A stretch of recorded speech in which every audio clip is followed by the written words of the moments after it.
signed up to be a friendship family. In January 2005, I lived in Fresno, California, and Fresno State had a new initiative to try to integrate international students into the community. I went to the student union at Fresno State. That's where I was supposed to meet my student. They hadn't really done much preparation. They just said, if you're an international student, go to the student union.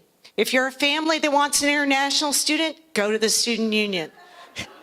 And the idea that we would all match up perfectly, really? I was late, and I walked in and looked around the room. Everyone was standing, mingling. Everything looked great. But I could not ignore the woman who was seated on a folded metal chair by herself, no one around her, with a white cane. I thought she might be Hispanic, with her dark, almost black hair.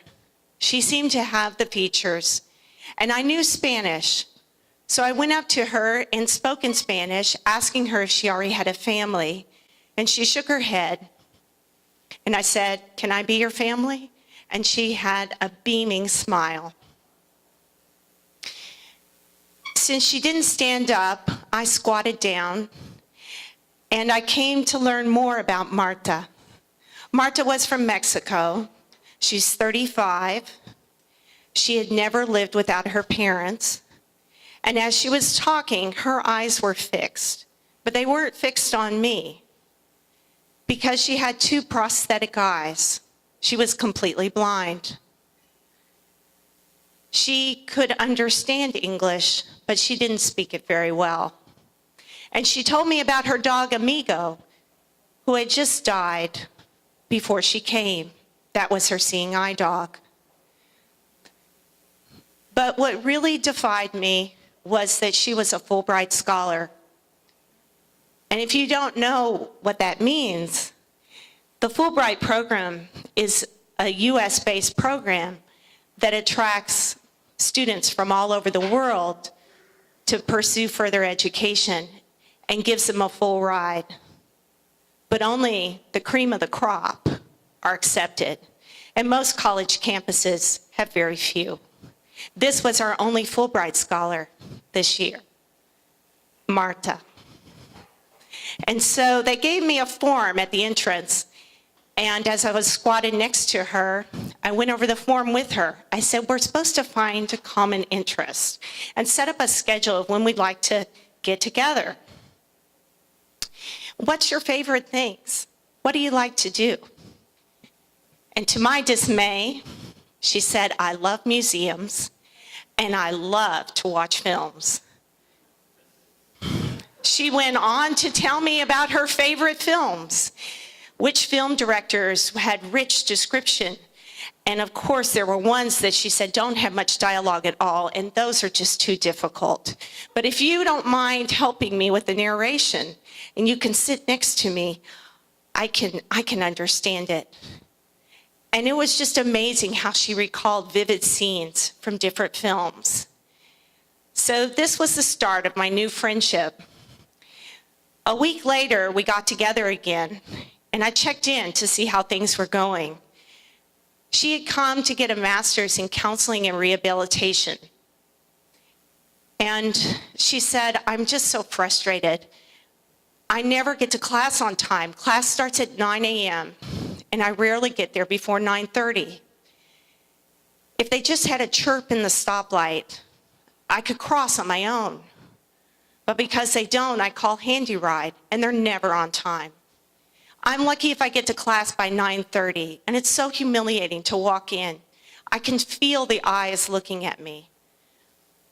And so I decided to contact a professor, the professor she had for that class, and say, could you ask some of the students, put out an email, and I typed it up for him, explaining who Marta was. Of course they knew who she was. And could you help her, just escort her across the street? Or if you're driving in, she can stand on the corner and hop in. Unfortunately, there were no offers. Marta was here for 2 years. 2 years getting her master's, coming to school late.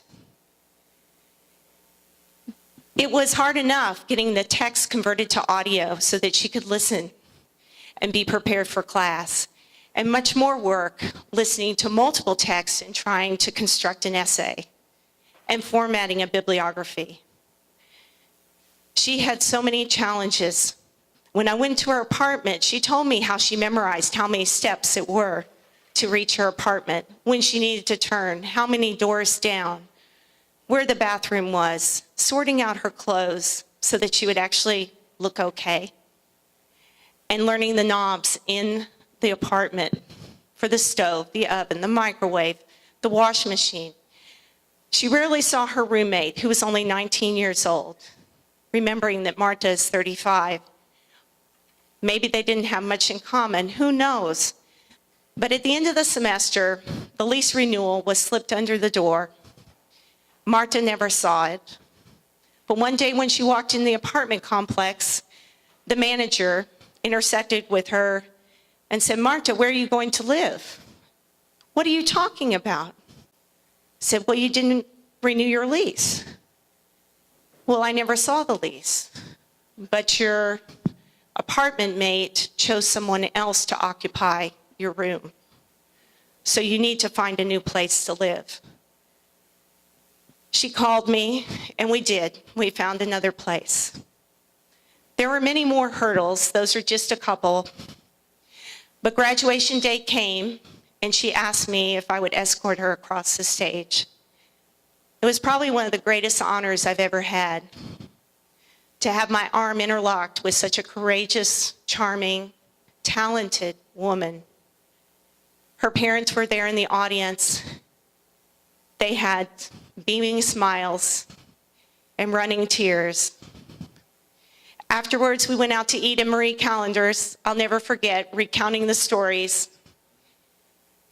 And after dessert, I turned to Marta, who was sitting next to me, and I said, "Marta, if you had it to do over again, would you?" And she said no. Today, Marta is a psychotherapist in the state of California. Thank you.